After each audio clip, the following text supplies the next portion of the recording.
Felizmente, este corte no tratará de política y sobre todo de esta fauna local. No quiere salirse muchas veces de esta vaina. Entonces vamos a hablar de algo que es mucho más gratificante, que es arte, que es música. Y vamos a hablar de una de las máximas figuras del universo salsa.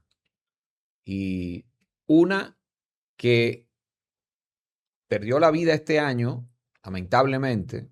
Hablamos de Willy Colón, el malo, el gran Willy Colón, pero también de ese encuentro en su primer álbum con otra leyenda, otro imprescindible de la salsa, y hablamos ya de un cantante tan inolvidable como Héctor Lavoe, Héctor Pérez, ¿verdad? Héctor Juan Héctor Pérez. Juan Pérez. Héctor Juan Pérez Martínez, como Macorís. Oye, eso, Héctor Juan Pérez Martínez. Sí. Entonces ya ustedes saben, aquí nos acompaña nuestro amigo Gabriel Cordero, un conocedor enciclopédico de la cultura pop y además es la máquina, es imparable, porque conoce de todo. Para que sepan.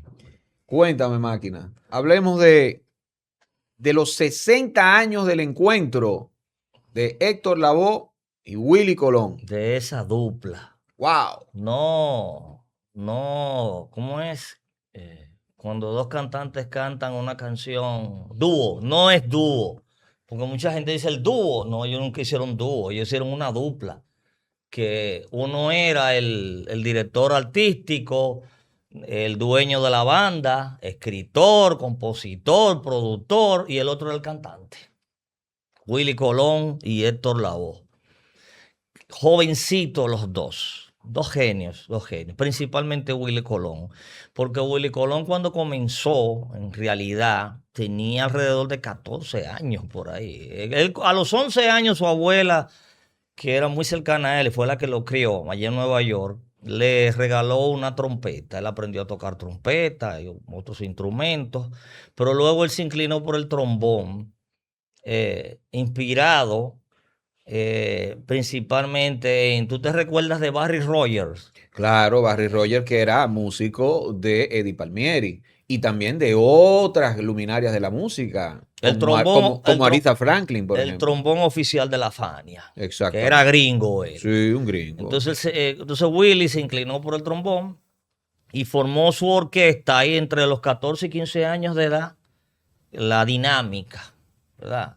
Con Joe Santiago, con un americano en el piano que se llamaba Dwight Brewster, y con nada más y nada menos que con Nicky Marrero, el eterno timbalero de la Fania, porque tú sabes que el timbalero de la Fania era Orestes Vilató, pero después tuvo un lío ahí, eso, en otro día hablaremos de eso. Y se quedó Nicky Marrero con ese puesto, pero él comenzó con Willy Colón, un muchachito también, un bebecito.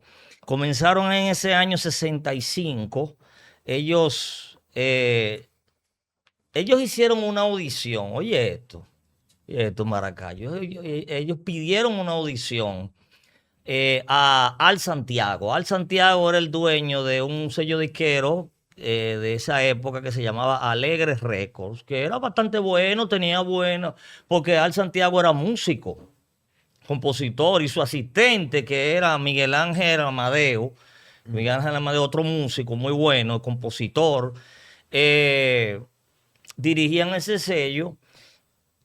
Y él le pidió, Willy Colón le pidió un casting, una audición.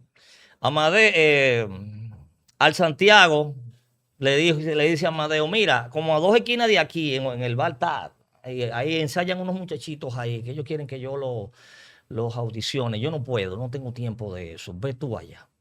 Miguel Ángel cuenta que él fue, entró, los vio a ellos y se presentó. Yo soy Miguel Ángel Amadeo, yo vine aquí a la audición y vino Willy Colón lleno de odio, lleno de, qué sé yo, vaina de muchacho, podríamos decir. No, no, no, no, no, no. Si no es al Santiago, yo no voy a audicionar nada. Entonces viene Nicky Marrero y yo Santiago lo jalan y le dicen, Willy, pero por Dios, esta puede ser que sea la oportunidad de nosotros, tómate la pastilla, tranquilo. Entonces él bajó un poquito y audicionó con él, Con con, et- Amadeo. con Amadeo. Entonces Amadeo fue donde al Santiago y le dijo, mire, esos muchachos son buenos, les falta mucho porque son muy jovencitos, pero son buenos, ok, está bien, vamos a grabarles algo. Entonces grabaron el tema en disco sencillo, Fuego, que fue lo primero que Willy Colón grabó en su vida, Fuego en el barrio, inspirado en muchos incendios que estaban pasando en Nueva York en esa época, porque Nueva York para los latinos, a los latinos en Nueva York se lo estaba llevando el diablo en esa época. Por el mismo Héctor Lavoe, cuando fue por primera vez a Nueva York, con la oposición de su padre, él cogió para allá, buscando suerte. Él pensó que se iba a encontrar un paraíso y se encuentra esto lleno de basura, mucha suciedad, mucho edificio. ¿Qué es esto? Bueno, pues entonces había muchos incendios porque la gente con esa situación económica tan precaria se inventaba pegarle fuego a la casa para cobrar un Algo seguro. el security. Entonces Willy Colón escribió ese tema Cosa security. y este muchacho al Santiago en su récord lo dejó que lo grabara. Pero él tenía como miedo, decía, estos muchachitos todavía, yo no sé. Entonces formó un sello aparte, esos traqueteos que hacen los sellos disqueros, que Futura Records, no, para que no salga el nombre de él, por si acaso. Entonces lo lanzó y el disco no se oyó ni en la casa de Willy Colón. No se oyó nada. No se Porque oyó. tampoco le dio mucho esfuerzo de promoción ni No le nada, dio no mucho. creyó tanto con él. Exactamente. Entonces él dijo, ay, qué bueno que lo puse así, con otro nombre, porque estos muchachos. Pero de todos modos, él lo dejó que grabaran sus otros temas. Y prácticamente el contenido del álbum El Malo, él lo hizo primero con la orquesta dinámica, que era que se llamaba, la orquestica que él tenía y con Mickey Marrero y Dwight Brewster y compañía, todo ese material. Pero entonces, ¿qué sucede? Que este muchacho Al Santiago se declara en quiebra. No le estaba dejando el estudio, porque es que todo el mundo era la Fania que quería. Ya la Fania era un monstruo en ese momento. Y él dijo, bueno, yo me declaro en quiebra, voy a cerrar esto, yo estoy enfermo también, teniendo un problema de salud. Y Willy, en su afán de continuar su perseverancia, pues tiene una perseverancia de hierro, él fue donde el ingeniero de sonido, casi cerrándose el sitio, y le dijo, fulano, mira, dame la cinta, que tú vas a botar eso, está bien, ¿no? ¿Cuánto tú me cobras? Y el tipo ni le cobró. "Ah, está bien, tú vas a comprar", y le dio la cinta. Entonces él buscó la manera de que esas cintas le llegaran a Jerry Masucci, el productor ejecutivo de la Fania. Jerry Masucci las oye y dice, hey, pero aquí hay esos tipos, tú sabes, inteligentes, entonces se llama Pacheco. Pacheco, mira, óyeme esto, este es un tal Willy Colón, de que la banda dinámica, qué sé yo qué. Oye lo que él hizo en el sello de Al. Vamos a grabarlos a ellos. Entonces Pacheco dijo, ustedes saben que existe el dicho muy dominicano de que para salvarse uno se tienen que joder otro. Aquí hubo uno que se jodió. Páralo ahí, páralo ahí. Déjame, llegó el momento de Ah, presentar. oh, qué bien. Sí, ya Ay, yo me estaba mira, extrañando. no hay presupuesto para los vinos caros que tú nos pides, Ajá. ¿verdad? Está Pero bien. Pues ya yo me estaba casi parando. Yo iba a dejar esto Tú ibas a aquí. dejar, tú estás dando Sí. larga al asunto. Yo te estoy dejando. esto es patrocinado por Edwin y por mí, porque lo Sí, compramos porque, nosotros. porque ¿va? ellos no No, ponen la un peso, presidente. nada, ni No, la no, gracia No, dan, ni las gracias. ni la gracia dan. Ah, no, está. Gracias, gracias. Dame un sorbito antes de proseguir. Sí, dale para allá. Cualquier persona del presidente que esté viendo eso, ya usted sabe, ¿ah? Sí. Haga como el productor ejecutivo de la Fania. Vea el talento. De una Pues vez. Pacheco le dijo a Masucci, mira, muy bien, me gusta, pero yo tengo un vocalista mejor que ese, que él tenía, Héctor Lavoe, que no le había buscado sitio, que Héctor Lavoe lo conoció, dicho por el mismo Pacheco. La gente habla muchas cosas, que no, que fue de tal, no, el mismo Pacheco dijo en innumerables ocasiones que él conoció a Héctor Lavoe en los clubes que él iba y tocaba. Se presentaba Pacheco con la Fania y todo el mundo. Este muchachito flaco se paraba por el lado del escenario, por ahí siempre se ponía cerca, hasta arriba de la tarima se sentaba. Y cada vez que se acababa una canción, él le voceaba, Pacheco, Pacheco, dame un chance que yo sé cantar. Él no le hacía caso. Y un día, Uno de los cantantes de Pacheco no fue. Y había una canción que ese cantante era que le interpretaba. Entonces Pacheco en ese incertidumbre mismo lo llamó: acá, muchacho, ¿tú te sabes la canción tal? Sí. Y Héctor Lavoe no solo la cantó bien, sino que comenzó a improvisar. Y fue él. Entonces ahí Pacheco dijo: ven, vamos a hablar, muchacho. Yo te voy a tener aquí en la Fania, pero no, todavía no tengo nada para ti, pero él lo tenía ahí. Entonces, cuando vio el asunto de Willy Colón, que le gustó, entonces él dijo: quiten al vocalista y pongan el mío. Entonces, ese vocalista se llamaba Tony Vázquez, que yo lo he oído, porque yo desde aquellos años yo buscaba la manera de oír. Déjame ver qué malo era que él cantaba, que lo quisieron quitar, y él cantaba bien. El que tenía un timbre de voz, unas notas, él alcanzaba más alto que esto en la voz, inclusive. Tenía swing, tenía bacanería, pero Pacheco quería meter su pupilo, eso fue, simplemente. No era que el tipo cantaba mal. Y ahí No tuvo entonces suerte. No, tuvo suerte, No asunto tuvo, de no tuvo suerte. suerte. Pete no tuvo, Best. sí, no tuvo suerte ya. no hizo más nada ese vocalista. No. Desapareció. Lamentablemente. Parece que Mm. se deprimió. Pete Best. ¿Tú te recuerdas de Sí, Pete Best? el baterista de los Beatles Sí, y que, que es Ujú. considerado claro, en la cultura popular el músico de la mayor mala suerte de todos los claro tiempos. que sí. ¿Verdad? A George Martin le cogió que no, que él no, que era Ringo y ya. Y ya. Entonces eso pasó con este muchacho Tony Vázquez. Entonces, cuando se encontraron, cuando él vino, Pacheco se reunió con la banda de Willy Colón y le dijo: ven, mira, le propuso el asunto, va a ser este vocalista, qué sé yo qué. Entonces, Willy Colón, por dolor, porque ese era su amigo, Tony Vázquez, ya de varios años, estaban juntos de hace mucho tiempo. Entonces le dijo: pero esta es la oportunidad de su vida. Claro. Caramba, la Fania. Ujú. Y entonces él dijo: bueno, está bien, pero va a ser nada más en estudio. Él va a seguir con nosotros. Entonces Héctor Lavoe cogió pique por eso, porque no sabía que él lo estaba haciendo por eso, Por la amistad. por la amistad, sino que él pensó que era como que él le cayó mal. Le dijo: mira, bueno, muchacho, yo no quiero grabar contigo. Yo no quiero grabar contigo porque todos son una orquesta floja. Le digo así mismo. Pacheco lo hizo entrar en razón a ambos. Le dijo: mira, Willy, déjate de tu sentimentalismo. Ya, esto está decidido. Y tú, cállate, vas a grabar. Entonces los juntos. Años después, Willy Colón le preguntó, después que ya ellos eran famosísimos: ve aquí, ¿por qué era que tú no querías grabar conmigo? Dice: no era que yo no quería grabar contigo. Fue que cuando tú dijiste, dije, no, que solamente de tú, yo pensaba que era que yo te caía mal. Entonces yo cogí cuerda y lo hice por molestarte. Y grabaron entonces ahí, Pacheco le grabó, lo produjo él, el álbum El Malo.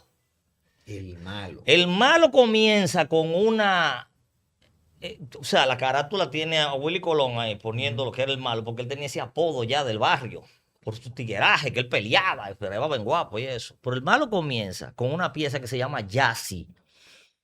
¡Qué maldito disco! Hecho por un muchachito de 16 años. Ahí Willy Colón hace derroches de su capacidad con el trombón.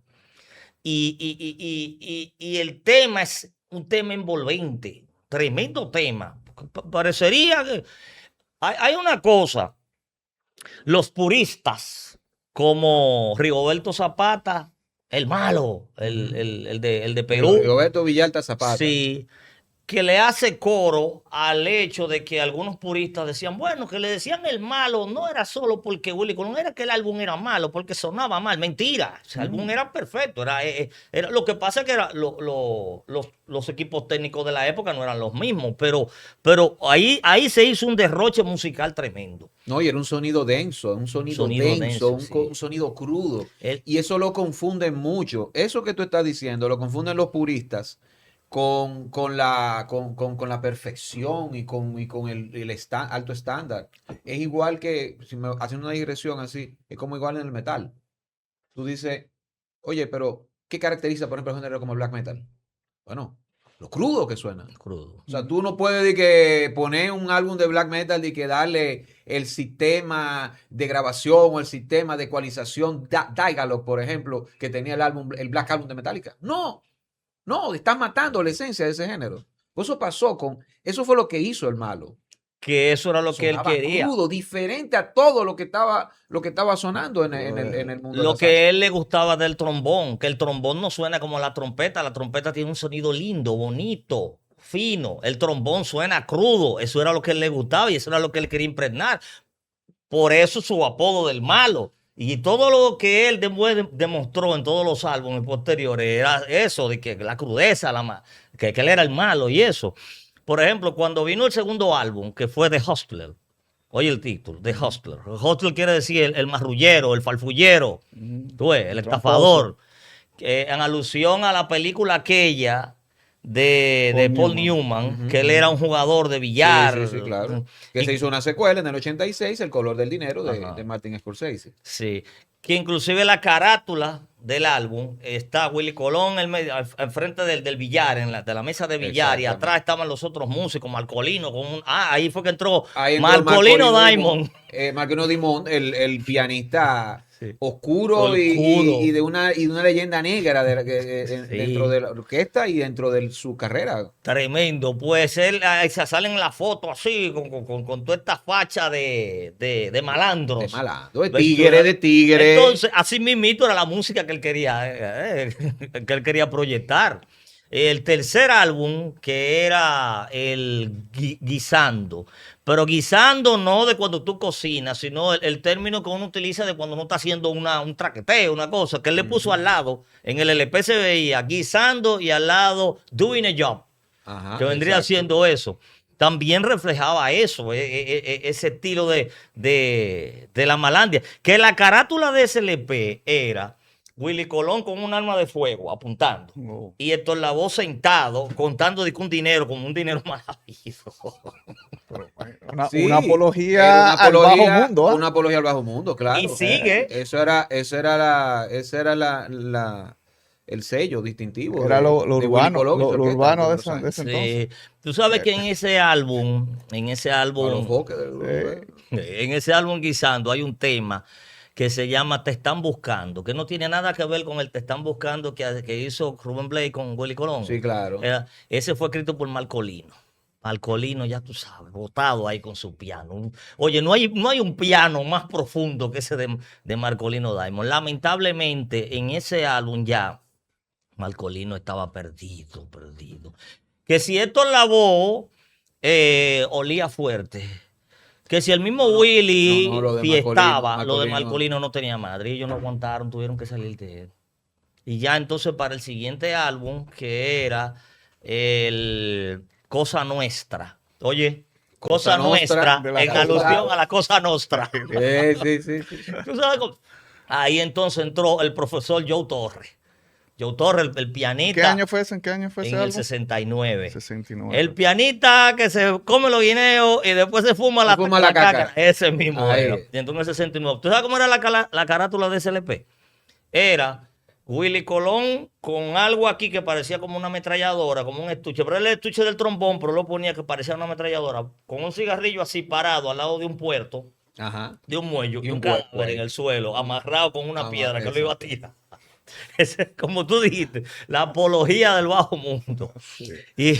Y en ese álbum, en ese álbum podríamos decir que fue donde ellos explotaron mayormente, comercialmente. Porque antes ellos vendían, fue su público creciendo, pero ya cuando llegaron bien a las masas fue con ese álbum, que ese álbum el que tiene a Cheche Colé. Cheche Colé, que es un éxito. Cheche Colé, muerto de la risa. Ajá. Sí. Ae, Pachanga, Noé. Sí, tiene el monumental Juana Peña. Juana Peña ahora me llora. Tú ves, ella era una mujer que a muchos hombres sabía. Ese disco tiene un error de ¿cómo que le dicen? Pleonasmo. Porque oye la primera parte, él dice: ella era una mujer que a muchos hombres había engañado, pero un día vino un hombre que con un beso la traicionó y ese hombre nunca había querido. 3 veces la palabra hombre ahí en una línea que tú sabes que los escritores para ellos eso es terrible. Eso es terrible. Sí, pero era de licencia que se podían dar eso. Sí, esos tigres, sí, pero el disco es bestial. Claro. Ahí Willy Colón hace un solo del trombón que parece interminable. Una cosa tremenda. Luego entonces viene el álbum del 70.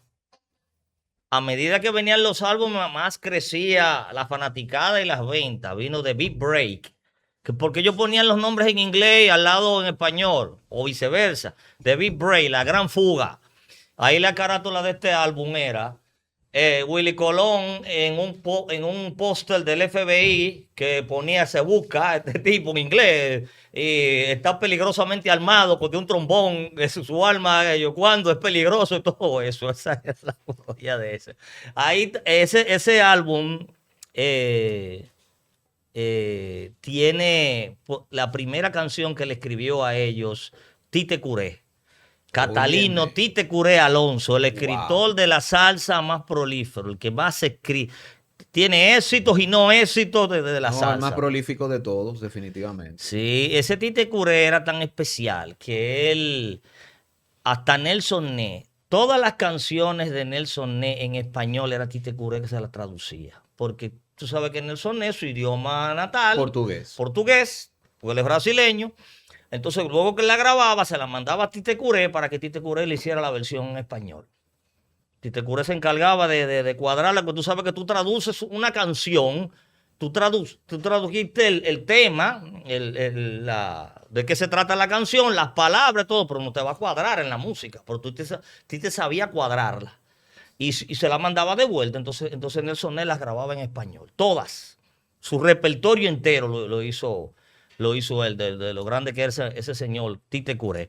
Entonces ese álbum del 70 de Big Break, en ese álbum, Tite Curé le dio la canción Barrunto. ¿Tú te recuerdas de Barrunto? Barrunto Barrunto en mi corazón, Claro. presentimiento de que pronto llegará la Barrunto en mi separación. corazón. Si ayer fue felicidad, hoy es tristeza, Ay, porque ay, angustia y melancolía. Que ahí Willy Colón comenzó con una mañita que a mí nunca me gustó de Willy Colón. Ajá. Que él, a discos que eran encendidos, que eran así intensos, que eran de salsa brava, siempre le metía un riff. Pendejo. Como Un por riff. ejemplo, tú vas como va esa canción, tengo ya el presente. Entonces después de repente venía que la. Ok, que lo pongan al medio está Y bien. dice otra vez. Pero al final, es un disco tan fuerte, termina así, ¿no? Y a él le gustaba ese cancito. Son muchas las Bueno, canciones. pero tú sabes que era buscando ese equilibrio para vender. Eso es lo que pasa. Sí, Y vuelve otra vez, porque es que lo de Willy Colón, lo grande es que supo fusionar, y sobre todo en esa época con Héctor, ese sentimiento del barrio, la genuinidad con lo comercial, porque era un negocio. sí, claro. Y ahí hay que sacarle su plato aparte. Pero luego de ese álbum, de La Gran Fuga, ¿qué viene? Después de la gran fuga viene entonces Asalto Navideño del Asalto, 71. pero ya eso eso ni hablarlo. O sea, Eso el ni éxito hablar. que fue Asalto Navideño, una cosa que todavía suena y la Todo gente todavía suena lo todo el goza tiempo. y se lo disfruta. Sí, ¿no? en aquel tiempo, todo el tiempo sonó y sigue por los siglos de los siglos. Asalto Navideño. Y entonces luego vino un álbum monumental de ellos, El Juicio. Ay, el juicio. El Juicio, donde tienen otra composición Sí. fenomenal de Tite Curé. Como fiera, viste mente Ah, abatida. oh, pero ven acá. Mira cómo te Piraña. encontré, convertida en mala maña. No hace falta ni saber por qué te llaman piraña. Que esa era otra de las grandes cosas que tenía Héctor Lavoe. Quizá eso influiría en la decisión de Pacheco al principio, cuando hizo que sacaran a Tony Vázquez y entraran a Héctor Lavoe. Tony Vázquez tenía un tono altísimo, muy bien. Quizá un poco más alto que el de Héctor Lavoe, pero que Héctor Lavoe también en los tonos bajos le daba una profundidad a la voz que no la hacen como cualquier cantante. Hay cantantes que cantan tonos altos muy bien, pero cuando se van a los tonos bajos se sienten vacíos. Pero este no, ese le daba esa profundidad, como en esa canción Piraña. Entonces, como en la canción Te Conozco Bacalao, que él va todo el tiempo al principio Sí, sí, sí. bajo y Te se conozco, oye así. bacalao. No No, venga con jubilato, que tú vienes cada rato pidiéndome una peseta. Te conozco, bacalao, conmigo tú no te metas. Ay, mi madre. entonces luego vino Asalto Navideño 2, después del juicio. vino Asalto Navideño 2, que inspirado en el éxito que tuvieron con Asalto Navideño 1, digo, vamos a hacer Asalto Navideño 2. Entonces luego vino el tremendo álbum del 73, 74, ahí. Lo grabaron en 73 y terminaron de grabarlo en el 74, que era Lo Mato.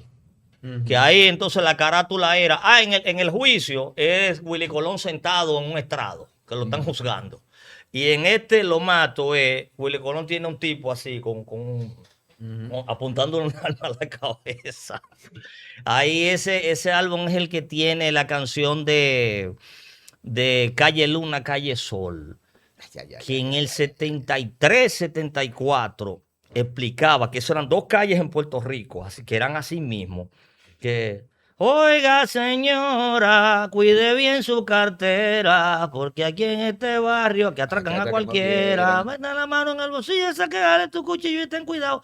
Por lo que yo he oído en este barrio, muchos guapos han matado. Sí. ¿A dónde? Mira cómo estaba la situación en Puerto Rico en esa época. En aquella época aquí se podía andar hasta con cuarto, hasta con prendas a las 12, 3 de la mañana en la calle. Quizá uno pudiera decir que eran los 12 años de Balaguer. Tú sabes que era una especie de semidictadura y ahí hay que estar todo el tiempo donde el capitán lo vea, pero Puerto Rico estaba así, la delincuencia estaba fuerte. En ese álbum, Lo Mato, estaba esa canción, estaba también Todo tiene su final, clásico de clásicos de ellos, y todo el tiempo, cada álbum se perfeccionaba más. La voz de Héctor Lavoe, las improvisaciones de Héctor Lavoe, los éxitos se pegaban, era una cosa tremenda lo de ellos. Pero lo que la gente no ve atrás de cámara es que a pesar de que todos ellos fiestaban, a pesar de que todos ellos estaban consumiendo, porque como dijo Richie Ray y Bobby Cruz, que le preguntaron a ellos, como ellos son cristianos, pero ustedes llegaron a alguito, le preguntó el entrevistador, así como con timidez, dice, no es que, claro que sí, es que todos los que estábamos en la Fania, ahí todo el mundo metía, ahí todo el mundo consumía. Lo que pasa es que unos se perdieron más que otros, pero nosotros estábamos en eso. Entonces, ¿qué sucede? La orquesta de Willy Colón, mira como le decían a Joe Torres, el hombre que se come los guineos y después se fuma la cácara. Ya tú sabes cómo es. Pero esto le era un show. Entonces, Willy Colón, a pesar de que él fiestaba, bebía y todo lo que sea, él era un tipo con mucha disciplina. Si él no hubiera tenido esa super disciplina que tenía, no hubiera logrado todo eso, ¿verdad? Él era el eje fuerte de esa banda. Pero esto no. Cancelaciones, que no a los ensayos, y ya Willy estaba harto con J de eso. Llegó el asunto del 74. ¿Tú te recuerdas del concierto en Zaire? Ajá. Que es la Rumble in the Jungle, de la pelea, el primer evento de boxeo que montó Don King. Sí. Con Mohamed Ali contra George Foreman. Sí, exactamente. Entonces el preámbulo era que la Fania iba para allá a promover eso. La Fania entera cogió para allá, para Zaire, que ese Zaire ya no se llama Zaire, no se llamaba Zaire, era la República del Congo, pero llegó un dictador desde el 65, duró 33 años, y él le cambió el nombre. Mobutu Sese Seko, creo que se llamaba. Ese mismito, 33 años en el poder, y él le dio la gana de ponerle de que Zaire. Sí, sí. Sabrá Dios si esa era alguna jeva que él tenía. Porque eso es lo que hace un dictador. Por eso es que yo no apruebo a la gente que apoyan a los dictadores, que llaman a los dictadores, que tienen nostalgia con los dictadores, señor. Eso no es vida. Eso no es vida. Hay mucha gente que le ha puesto aire a sus hijas. Sí. Pues entonces, después que él cayó, entonces volvieron y le pusieron su nombre original, el República del Congo. Pues entonces la Fania entera cogió para allá. Pacheco se llevó a todos sus tigres para allá. Willy Colón no fue. Él brilló por su ausencia. Dicen que es que él tiene un problema de este tipo de personas que le tiene miedo a las agujas y había que ponerse unas vacunas para ir, y él con ese terror, que yo he conocido personas así, eso es verdad, eso pasa, pero para mí que se fue cotorra, él no quería ir. Él se quedó entonces elaborando el siguiente álbum, que fue el 10º álbum de ellos, El Bueno, el Malo y el Feo, que en inglés era el que estaba, The Good, the Bad and the Ugly. Y ese álbum bastante flojo. Un álbum sonso. Ese álbum ahí es lo que más valía la pena, El Cazanguero, que la canción El Cazanguera que le escribió Rubén Blades, Ujú. que Héctor Lavoe no la cantó, se dice fue porque que él no quiso y otros dicen que es que Willy Colón como que veía que no le cuadraba bien y dijo, ¿quién fue que escribió el disco ese? Rubén, el del correo, porque cuando eso Rubén Blades En trabajaba, el correo de la Fane. sí, pues, Pues, que la cante él, venga, entonces la cantó bien, magistralmente, como hace Rubén Blades. Y nada, él terminó su álbum ahí, pero es un álbum flojísimo. Ya él estaba, que él no estaba en eso. Y luego disuelve la banda. Cuando ellos retornaron, disuelve la banda. Él votó a Héctor Lavoe y se lo dijo claro. Héctor, yo te quiero, tú eres mi amigo, yo puedo apoyarte en cualquier proyecto que tú quieras, pero yo no puedo seguir trabajando contigo. Es que tú eres incorregible. Y así entonces Héctor, un poco deprimido, porque él se deprimía, él se ponía profundamente.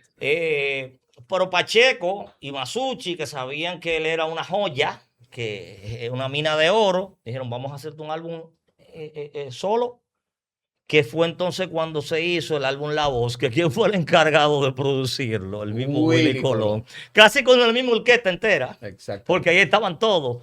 Con la diferencia que estaba en la trompeta Héctor Zarzuela, Bomberito, Dominicano. Sí. Maldonado, Rey Maldonado y eso, pero era más o menos el mismo núcleo. ¿Quién sustituyó a Héctor Lavoe en la orquesta de Willy Colón? No, porque él desbarató la orquesta. No, él debarató la él orquesta. debarató Ya la Willy orquesta, Colón, él quería Willy Colón, Willy Colón ahí. Pues tomó una vacación entonces. Willy Colón ahí se hizo más grande porque se reinventó y estuvo produciendo álbumes a otras grandes estrellas de Fania. Por Produjo ejemplo, La Voz produjo La Voz. y produjo el siguiente álbum de Héctor Lavoe solo, que es el que cumple 50 años ahora. It's Up to You, ¿sabes que yo le pongo el nombre en inglés? Exactamente. Que It's de Up to ti You. depende. De ti depende. Ok, una pregunta ahí. Porque ya Willy Colón disolvió la banda en ese momento. Ajá. Ahora, llevaban 10 álbumes ya. 10 álbumes. 10 álbumes. Sí. ¿Quién era más popular? ¿Willy Colón o Héctor Lavoe? Para la gente. Para la gente. Es que yo creo que ahí Vamos a ver, vamos a ver. es difícil porque ahí había Estaba como igual. sí, Estaba porque a la es que era como una asociación par. Sí. que se hacía de Muy los bien. dos. Hollywood hizo una película de Héctor Lavoe. Ajá. ¿Se ha hecho una película de Willy Colón? No, porque tú sabes que Willy Colón no ha tenido una vida Oh. de desorden como la de Héctor Lavoe. Tú Ah, sabes ¿tú que crees cuando que eso Hollywood es hace lo una que- película Ah, con artistas que tiene- tienen un problema Ya, Exacto. de desorden. Por ahí va. Hollywood no Y además, escúchame, se hizo una película, pero esa película que se hace de Héctor Lavoe tiene como productora ejecutiva y tiene como protagonista a Marc Anthony y a su entonces esposa, nada más y nada menos que Jennifer López. O sea, ahí había una intencionalidad Sí. de hacer esta película. Ok. Exactamente. Película con muchos errores garrafales. Claro, garrafales. Bueno, entonces, Histórico, ese fenómeno horrible. que se da de que la popularidad se la lleva al frontman, Ajá. porque en el rock, en los 70 y en los 60, casi siempre fue así. En todos los años de la vida. Ah, Tenemos el caso de Ozzy Osbourne, por ejemplo. Sí. Y- Los Doors, Jim Morrison. Ajá, exacto. La popularidad se la lleva el que está frente, el que está Sí. cantando. Eso no pasó. Aquí no fue así. No fue así. Aquí Willy no Colón, fue así. Héctor Lavoe, no. Aquí estaban No. equiparados. Estaban equiparados. Sí, estaban Aquí estaban equiparados. equiparados. Aquí estaban como Jimmy Page y Robert Plant. Que Led Exactamente. Zeppelin, tú no dices de que no, que Robert Plant es el más popular. No, ellos están iguales. Sí, y cuidado. Y Qué cuidado, es una Jimmy buena Page analogía es más. porque Led Zeppelin Cuidado. es la banda. O sea, cuando Sí. tú hablas, tú no dices de que, déjame a Robert Plant. ¿No? Sí. Y de hecho se desintegran O déjame cuando... poner a Jimmy Page. Y de hecho ellos se desintegran cuando falta el baterista. Imagínate. Exactamente. Dijeron, Sí. espérate, esto es una unidad, Sí. esto es una, Sí. de un cuerpo y nos falta. Sí. Nos Pues falta él le produjo esos dos álbumes. No, también le produjo el tercero. El que vino después de Ti Depende. Que el de Ti Depende es el que tiene al periódico de ayer, Hacha y Machete. Del periódico de ayer, de Ti Te Curé, otra vez, a Ti Te Curé, yo siempre.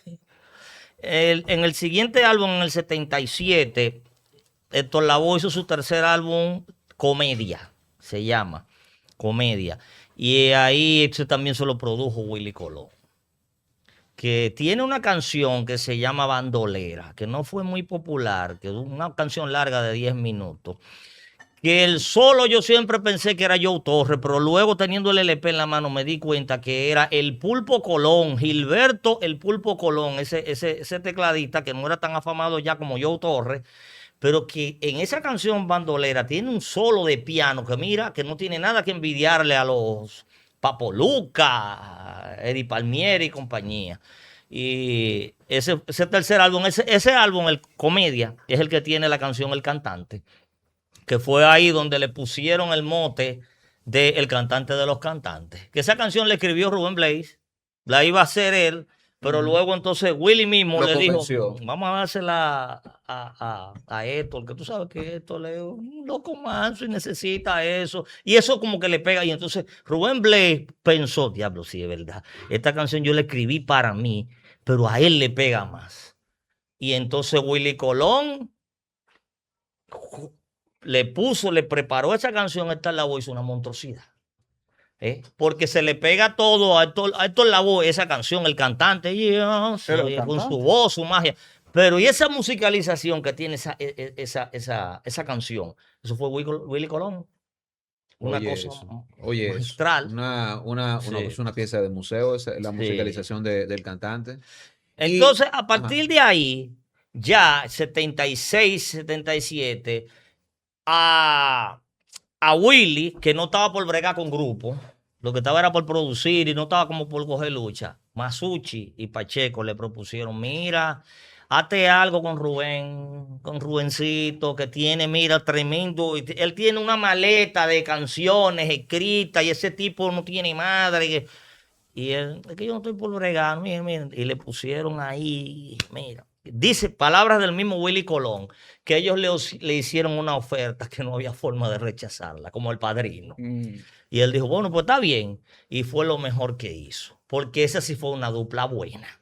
Es una dupla muy exitosa. Es una dupla Pero buena. eso tenemos que hacer eso merece un análisis aparte, porque Una mira, análisis aparte. o Sí, sea, no voy a hablar de eso ahora. Sí, o sea, no profundizar tanto, porque es que es una dupla que produjo cosas increíbles. Entonces, y cambiaron la esa salsa. dupla duró del 76 hasta, no, del 77 hasta el 83 por ahí, ¿verdad? Ajá. Entonces luego, Willy Colón vuelve otra vez con Héctor Lavoe. Sí, pero ¿cómo se llama el álbum ¿Cuál? el que trabajaron juntos? ¿Quién? El primero Rubén Blades. de El todo primero, eso que tú quieres decir, porque primero. ellos hicieron muchos. Pues No, el primero, Y cuando ellos metiendo mano. ese metiendo mano. Sí, Ese eso es que una tú cosa dices. histórica. Metiendo mano. Metiendo Siembra. mano, siembra, Maestra Vida. Maestra Vida. Canción del Solar de los Del Solar de los Aburridos. Canciones del Solar de los Aburridos. Y The Last Fight, la última pelea. Tú ves, Hermano, esos 5 álbumes. Mira, no, es eso que no tiene más. eso no tiene. Eso hay que hacerle un análisis. Claro, porque que eso Eso hay que hacer redefinió un la análisis salsa. aquí. Sí, La sí, salsa claro. tuvo vida, llegó más lejos, o sea, la salsa brava, ¿no? Sí. El movimiento. Tuvo segunda vida por esa unión. Porque ahí se ligó la salsa brava, el sonido crudo y pesado de Willy Colón con la intelectualidad de las letras de Rubén Blades. Y entonces que Rubén Blades tiene una cosa especial, que él no es como los otros escritores intelectuales, cantautores intelectuales, que no son tan buenos cantantes. No se preocupan por cantar tan... Que Bob Dylan, Rubén Blades que es Bob un Dylan. cantante que... Mejor, No, tremendo cantante. no quisiera decirlo para que no me mate, pero yo me atrevo a decir que es mejor cantante que el mismo Héctor Lavoe.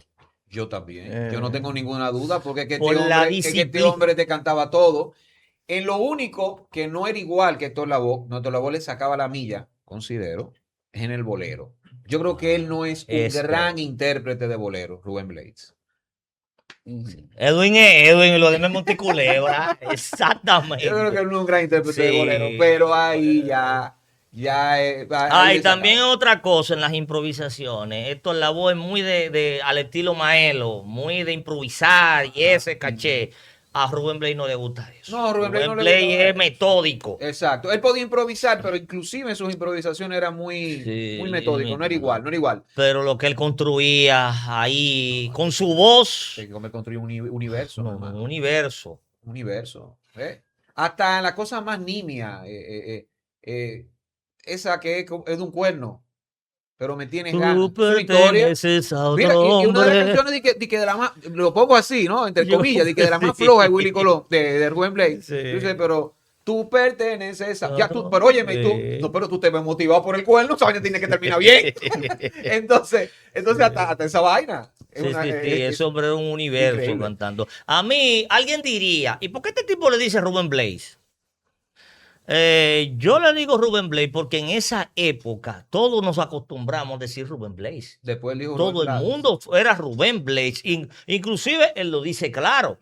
Es el apellido de mi papá, que es Blake, que viene como de Inglaterra, de eso, y así era que todos nos decían. Él le cogió después, él mismo fue que a mediados de los 80, La dije, para política. privar más latino de la cuenta. No, dígame Rubén Blades, que de ahí comenzó lo de Rubén Blades. Entonces, ¿qué sucede? ¿Por qué yo me quedé con el Blake? Y no me fui con el Blades. Porque yo asocio que la época full de verdad de él, de cantar así como estamos hablando, fue en la época de cuando él le decían Rubén Blades. Ya hablaron. Desde que comenzaron con el can de Rubén Blades, él como que cambió, se puso más intelectual que cantante. Más intelectual que cantante. Es un punto de vista interesante. Pasó como a Ian Anderson, el de Jethro Tull, que llega un momento que ya él se puso más... Esa música tan fuerte de Jethro Tull, no, ya era más la intelectualidad de Ian Anderson. No, hombre, bromea a mí. Óyeme, y se puede decir que Héctor Lavoe, inclusive ya en una época donde no tenía tanta trascendencia la salsa, que eclipsada, por ejemplo, por el merengue, por decirte algo, Sí. aún así, lo mejor de Héctor Lavoe como solista viene dado por Willy Colón. Por Willy Colón, esos 3 álbumes. Exacto, no, y el del 83. En el 83 hizo el álbum El Vigilante. El Vigilante. Él se lo exacto. produjo, que ahí es donde está Juanito Alimaña. Tú ves lo que te digo, quizás Sí. el último gran éxito de Héctor Lavoe fue ese, ¿verdad que sí? Y es un álbum que tiene nada más 4 canciones. ¿Tú sabes por qué tiene 4 canciones? Porque son inmensamente largas. Oye. La canción El Vigilante dura 10 minutos. ¿Qué año es eso? 12 minutos. 83. Estamos hablando de El álbum de 1983. Juanito Alimaña. ¿Dónde está Y Juanito eso se Alimaña? lo produjo Willy Colón. Oye, qué dolor de cabeza para las emisoras en el año 83, donde la tendencia era la reducción del tiempo de las canciones. Mira, el mismo Willy Colón se dio el lujo de buscar el justiciero de Pedro Navaja, que es Juanito Alimaña, que en una parte lo dice, o sea, vengo de un velorio, brother, el de Pedrito Navaja, que era hasta algo hasta medio de venganza, ¿no? Un guiño ahí de venganza entre Willy Colón y Rubén Blades, que no terminaron bien. Que no terminaron bien y lamentablemente tras el fallecimiento de Willy Colón no estaban bien tampoco, ¿no? Tuvieron muchas diferencias. Y tú sabes, Edwin, que antes del políticas, Vigilante, bueno, todo. antes del Vigilante, Héctor Lavoe tiene un álbum del 80, 81, que se llama El Sabio, producido por él mismo. La única vez que Héctor Lavoe produjo algo. El sabio, ¿y qué tal el sabio? No es sabio. No es sabio. No es sabio. Luego del Vigilante, entonces Willy Colón viene y le produjo, porque después que él vio que el sabio, como que nada, entonces vino Willy y le produjo al Vigilante, el que hablamos. Entonces luego vino el último, el del 87, en ese año de tanta turbulencia, de tantas cosas malas que le pasaron a Héctor Lavoe. Entonces le produjo el álbum Strike Back, que es como Héctor Vuelve. contraataca, sí, contraataca. que fue hasta nominado a los Grammy. Que tiene de que ella va triste y vacía, que Sí, lo triste y vacía. elogian Triste y mucho el vacía. álbum, pero a mí no me gusta. No creo que porque es una ya- gran cosa, pero bueno, mira, yo decía Juanito Alimaña a nivel yo digo que para mí Juanito Alimaña es lo mejor de él, o sea, de lo último, es lo Sí. mejor de él porque tiene y Vigilante, Ajá. porque tiene cierto power, ¿no? Sí. De la salsa que uno admira, pero Triste y Vacía, sin embargo, fue un éxito. Sí. O sea, se convirtió en un éxito. Y yo digo que póstumamente, Triste y Vacía fue más exitoso, bueno, o tan exitoso con el fallecimiento de Héctor Lavoe en 1993. Sí, y tú sabes qué cosa demuestra más la genialidad inmensa de Willy Colón, que es el más genial de todos. Es que, por ejemplo, llegó un momento entre el 79, 83 más o menos, que él estaba produciendo a Héctor.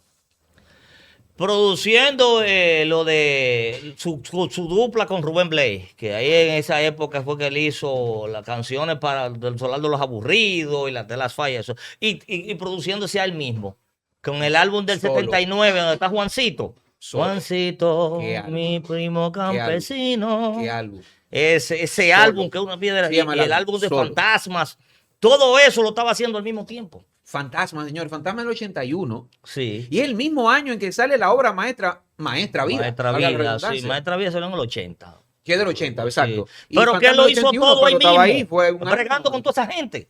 Wow. Y produjo también álbumes brillantes a gente como Ismael Miranda, Ujú, donde sí, está, no me digan que es muy sí, tarde ya. O exactamente. sea, le produjo a Celia Cruz. Celia Cruz. Usted abusó con ese álbum de ellos, que se Abusó, llama Juntos. 77, Es Juntos, se llama ese 78, álbum. sí. Otra obra Sí. maestra, porque es una obra maestra también ese álbum. Sí, entonces cuando él Wow. estaba haciendo lo de él, estaba produciéndole a este, produciéndole a aquello, haciendo una dupla con aquel y todo lo hacía perfecto. Porque es que él, a pesar de que él también se metía en las fiestas de Marcolino y de Héctor y de compañía, pero él mantenía una disciplina de hierro. Sí, sí. Que eso era lo que él le gustaba. Él decía muchas veces que él le gustaba trabajar con Rubén, porque que Rubén es un tipo muy disciplinado. Rubén se iba, mire, yo escribí esta canción, yo lo que quiero es esto y esto, y esto, se iba. Y cuando venían para el estudio, él tenía todo aprendido. Pues eso le gustaba mucho a un tipo Eso como a mí, él. a mí no se me olvida en el documental, un documental que se llama, creo que yo no me llamo Rubén Blades, algo así. Le dice Ismael Miranda que él admiraba a Willy Colón, a Rubén Blades, porque siempre tenía algo que hacer. Ujú. Y nosotros estábamos en rumba, que él siempre tenía algo que hacer. Él iba a la casa, él iba a escribir, él iba a leer. Sí. Él tenía algo que hacer. Siempre se ocupaba de algo. A estudiar sus asuntos de abogacía, de Abogacía, leyes, de porque él se leyes. graduó en Panamá, pero después al estar en Estados Unidos, el título no me sirve, entonces se puso a estudiar leyes allá en Estados Unidos, en Harvard, y se graduó. Nada más y nada menos. Sí, sí. Entonces, sí, ese hombre es todo un ejemplo. Y contando, porque todavía tiene el talento y canta. Sí. Bueno, Los 60 años 60 de la años. dupla Héctor Lavoe, yo creo que por lo menos ya llenamos el cometido. ¿Cómo que se dice? sí. Sí. Misión cumplida. Misión cumplida. O sea, es un recorrido y lo que tú dices, o sea, Héctor Lavoe sin Willy Colón no puede explicarse. No. No puede explicarse, No. inclusive siendo solista, no puede Sí. explicarse. Sin Usted saque sus embargo, conclusiones, quién es grande, quién es el más grande. sin embargo, Willy sin nadie puede explicarse. Muy bien. Totalmente. Sin nadie. Sin Héctor, Totalmente. sin Rubén, sin nadie. Willy Colón.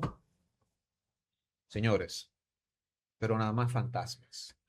Yo No el álbum Fantasma, era nada más eso. Increíble. Alguien decía, no recuerdo quién, que era un álbum tanático. O sea, era un álbum donde la muerte tenía una presencia en todo el álbum, pero no la muerte de un sentido tan trágico, que sí lo tiene, por supuesto, pero es un sentido casi espiritual que atraviesa todas las canciones. Por eso dicen que es un álbum tan conceptual, a su modo. Sí. Bueno, La Quinta Pata. Recuerda suscribirte, activar campanita, darle a me gusta para seguir creciendo, compartir y todo eso.